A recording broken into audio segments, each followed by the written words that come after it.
Ya baik, perkenalkan nama saya Zahwa Aulia Putri Romo dengan NIM 230240093. Di sini saya akan menjelaskan mengenai sistem pengambilan keputusan atau Decision Support System DSS.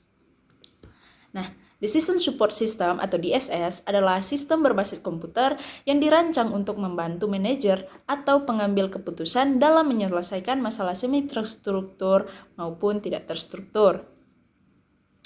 DSS tidak menggantikan peran manusia, tetapi memberi dukungan melalui data, model analisis, dan antarmuka yang mudah digunakan sehingga keputusan yang diambil lebih cepat, tepat, dan efektif.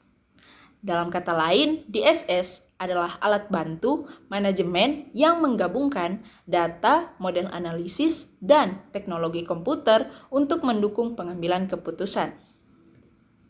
Kemudian ada 6 jenis DSS, yaitu yang pertama, Decision Support System atau DSS. Sistem dasar yang mendukung pengambilan keputusan individual. Contohnya, aplikasi perencanaan anggaran perusahaan. Kemudian yang kedua, yaitu Group Support System atau GSS atau Group DSS atau GDSS, yaitu mendukung pengambilan keputusan dalam kelompok atau tim dan menyediakan forum diskusi, voting, brainstorming terstruktur. Contohnya, sistem rapat virtual dengan fitur penilaian ID. Kemudian yang ketiga yaitu Executive Information System atau EIS. Nah, jenis DSS ini dirancang untuk eksekutif atau pimpinan puncak, menyajikan informasi strategis secara ringkas dan visual atau dashboard. Contohnya, dashboard KPI atau Key Performance Indicator perusahaan. Kemudian yang keempat yaitu Expert System atau IS yang menggunakan basis pengetahuan dan aturan logika untuk memberi saran cocok untuk bidang yang butuh keahlian khusus. Contohnya, sistem medis yang membantu mendiagnosa penyakit. Kemudian yang kelima yaitu Artificial Neural Network atau EANN, di mana jenis DSS ini yang berbasis kecerdasan buatan atau AI yang meniru cara kerja otak manusia, berguna untuk prediksi, klarifikasi, dan pola data. Contohnya, sistem analisis risiko kredit bank. Kemudian jenis DSS yang terakhir yaitu Hybrid Support System, di mana menggabungkan beberapa pendekatan, misalnya DSS dan AI, memberikan solusi yang lebih kuat dan fleksibel. Contohnya, sistem rekomendasi e-commerce yang menggunakan data transaksi plus machine learning. Nah, kemudian faktor yang mempengaruhi pengambilan keputusan, di mana yang pertama yaitu faktor teknologi informasi. Semakin canggih teknologi, semakin banyak alternatif solusi yang bisa dianalisis. Contohnya, penggunaan big data untuk analisis tren pasar.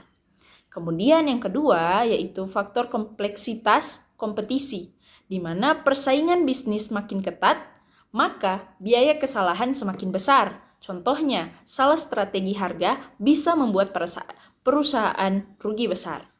Kemudian yang ketiga yaitu faktor pasar global atau internasionalisasi, di mana membawa peluang baru tapi juga meningkatkan ketidakpastian. Contohnya, fluktuasi nilai tukar mempengaruhi ekspor impor.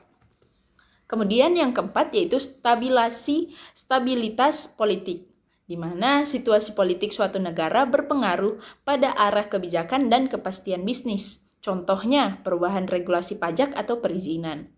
Kemudian yang kelima yaitu faktor konsumerisme. Tuntutan konsumen makin tinggi dan beragam, maka perusahaan harus cepat merespon. Contohnya seperti tren belanja online yang memaksa bisnis beradaptasi digital. Kemudian faktor yang mempengaruhi pengambilan keputusan yang terakhir yaitu intervensi pemerintah.